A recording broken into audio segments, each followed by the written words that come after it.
Good evening here on the 25th of August 2021. My name is Steve Altide with Park Street Christian Church in El Dorado Springs, Missouri. I want to share briefly tonight, based on some thoughts of a former schoolmate of mine named Barry Cameron, who preaches at Crossroads Christian Church in Metro Dallas. Recently wrote on his blog question, want a chance to change the world. Want a chance to change the world. And he says, if there was ever a company that has radically changed our world, it would have to be Apple. Founded by college dropouts Steve Jobs and Steve Wozniak, along with a 42-year-old man named Ronald Wayne, in April of 1976, they began in a garage.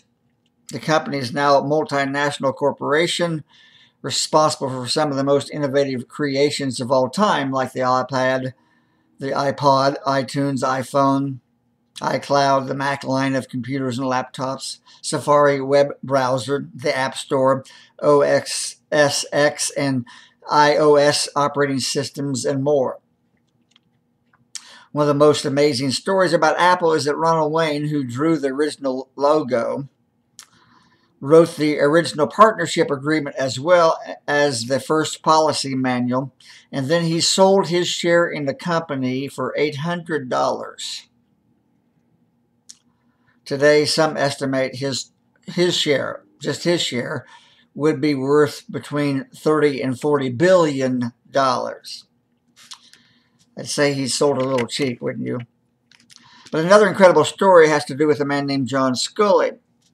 He'd been the youngest CEO in the history of Pepsi and was sought after by a number of major corporations, including Apple. He told them all no. Sculley was the mastermind behind the Pepsi Generation ad campaign that catapulted Pepsi ahead of Coke for the first time ever. It was during that period that Steve Jobs approached him to come work for Apple. In their final meeting, Jobs asked once more, "Are you going to come to Apple?" And Sculley's answer once again was no. But that would not be his final answer. Sculley recounts that what happened next: when I told Steve that I would love to be a consultant at Apple and help him out any way I could, there was no way I could see myself coming to Apple. His head dropped and he stared at the floor for what seemed like an eternity, and I wasn't prepared for what came next. After a few moments of deadening silence, he issued a challenge to me that would haunt me for days. When Jobs asked me, "Do you want to sell sugar water the rest of your life, or come with me and change the world?" What a challenge. And John Sculley accepted. So we in the church today should make no apology for challenging people to do something of eternal significance with their lives, because when this life is over, that's all that's going to matter.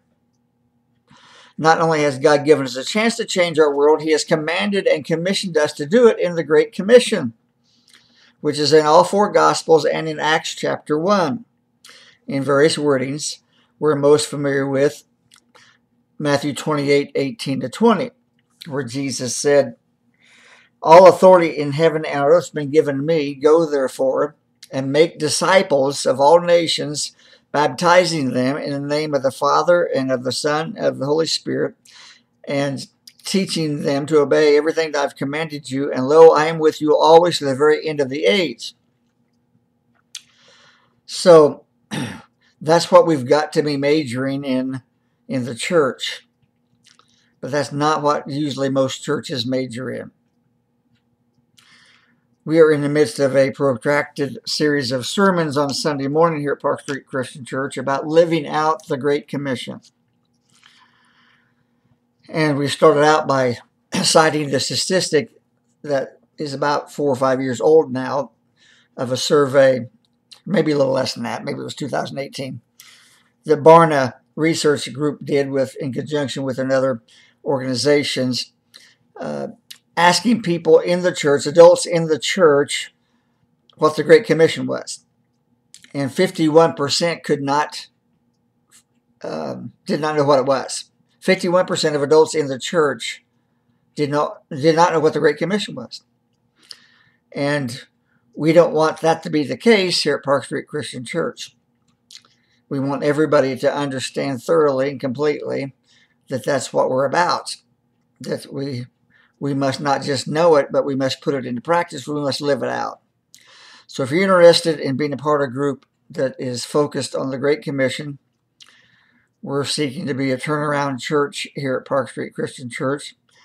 And we're looking for people who want to quit selling sugar water and help change the world immediately where we live in this community, and then spreading out around us. It's a big task, but we have a big God, and He's challenged us to a big commission, the Great Commission. So let me ask you, do you want to change the world?